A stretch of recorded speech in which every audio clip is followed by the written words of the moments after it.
Hello all, welcome back to Consciousness Rising.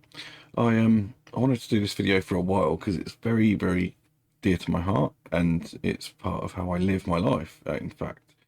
And if you see me looking to the right like that, it's because I've got a few notes because I want to make sure I cover everything. So what I'm talking about in today's video is animism, and sort of I will go on to talk about paganism as well because they are completely interconnected. Um, Animism, basically, in a real nutshell, is the belief that everything has a soul. And, many years ago, when I was feeling a bit lost, um, someone came across my path who, one of the first things he did was, he took me out into the woods. I thought I was I didn't know what I was doing. I didn't know what he was trying to impart. But looking back now, I fully understand that I think what he was trying to teach me, I'm pretty sure, was the concept of animism. We went out, he showed me deep into the woods near where I live, and it was at night time. It was dark, stars were out. He showed me how he offered tobacco to a tree. This comes from the Native American beliefs, very much so. And that's actually, connected to a lot of paganism. You always sacrifice instead of pray. It could be a gift. You offer the gift to the gods, which are basically archetypes, or you know, you offer it to nature, like he did with the tobacco and the tree. Um, and we sat on the banks, and it was a really profound experience because I knew what he was trying to teach me ultimately was my place in creation and also how I was connected to everything. And that's basically what animism is, really. It is the root of every pagan belief, but it's also the root to every religion, because religion basically steals from paganism anyway. So everything has a soul, everything is alive. We know that now anyway through quantum theory that everything is consciousness. And you can't destroy consciousness. Consciousness is ever evolving, ever expanding. And, you know, it started to rain when we had our hands on the bank, and it was just a profoundly moving experience. He never told me what he was teaching me was animism. I've come to find that on my own, all these years later. And as I've said in previous videos as well, it's we go wrong a lot when we think of nature as detached from ourselves. When actually we're interconnected. We are nature. Um, just as the trees, the grass, the rocks, and the Native Americans would often call them people as well. So they would refer to the trees as the standing nation, the standing people. And I think that's a beautiful concept. Everything should work in harmony and alongside each other. We're not disconnected in the ways that we think. And I think that's a beautiful way to live and honor all life. Because ultimately, I believe we're here to make this Mother Earth and this plane of existence a better place than what we left it. We can't always reach the whole world, but we can reach our little communities.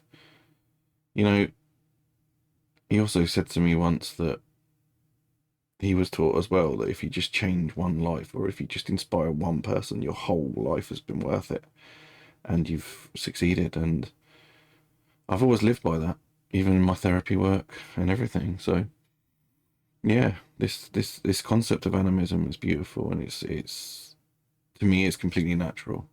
And I think we've obviously been mind washed and brainwashed to move away from this belief. Religion's done so much damage to us. I don't follow the Native American ways anymore. Although I do respect them highly, I'm a Western man, and I've come to realise that actually there is a DNA component to your spirituality, which means that although I honour their ways, and that was the way in really to a lot of this stuff, I found my own ways. I would probably describe myself as a sort of chaos pagan. I'm inspired by lots of different gods, which are basically archetypes, as I've sort of said, but I might do a video just on that concept. They're, I particularly like the Norse pantheon, especially drawn to that. Odin especially, and um, Thor, Freya. So yeah, you know, because naturally, you know, all our beliefs were polytheistic, which means many gods. We had, and that's a much more natural way of being in connection with nature and the self. It's and also understanding that these many gods are not, real beings as such. Although many people believe that, and that's for I'm not here to tell people what to believe. I believe they're archetypes and forces of the universe and of the self, as Jung said. Carl Jung went on to sort of develop this. I've done a video on that, on what archetypes are.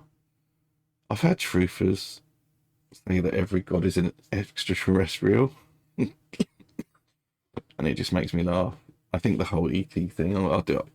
I've said before that I think for me, one of the people that was on the nose with the extraterrestrial thing was Rosemary Ellen Guiley, when she said that why do they have to be spacemen in ships that come from other planets? They're obviously, they could be nature spirits, and actually a lot of abduction.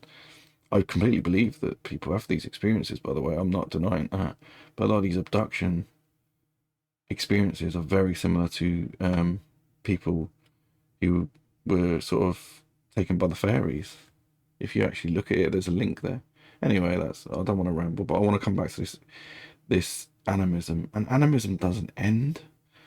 Um, Obviously, when we're polytheistic, and that's more natural, I believe, to have many gods, um, religion came along and created one god, and there was told you what right and wrong was, and said that there's this Bible that you have to bow down to, and this man Jesus, who I actually don't believe existed at all. I think he was invented by the Roman Church for control mechanisms, and they actually stole a lot of it from the Odin myths.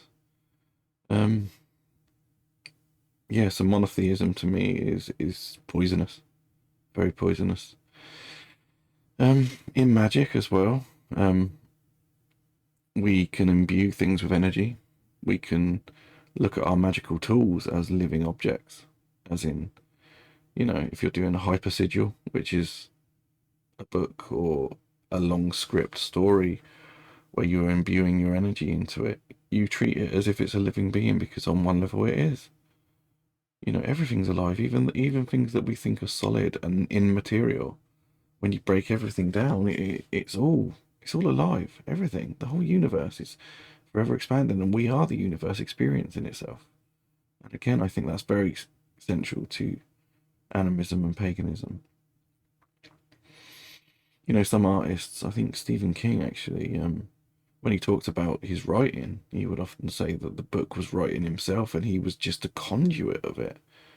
And through him, it used him as a medium between, the astral or the other worlds, whatever you want to say, to get it written.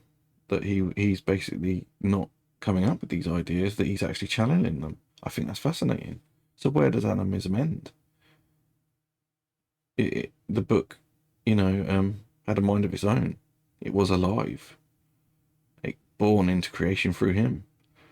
I think that's really, really, really fascinating to me. And yeah, we are creators. Just as nature created us, we create. We can create life, but it's not just limited to that, is it? It's not just limited to having children. Although that's a wonderful thing to do. You can create a piece of art that inspires millions. I create these videos. I don't know how many people I'm inspiring. To me, it doesn't matter at all. Even if I had no viewers, I'd still make these videos because I'm doing it for me as well. But in the hope that maybe one or two people would stumble across it and be inspired. That's all I want. So yeah, that's animism. It's everything has a soul. Everything is consciousness. Everything is forever expanding. So yeah, I just wanted to kind of put my thoughts out there. So hoping to try and get back on track to one video a week, but we'll see how it goes. Take care, guys. See you in the next one.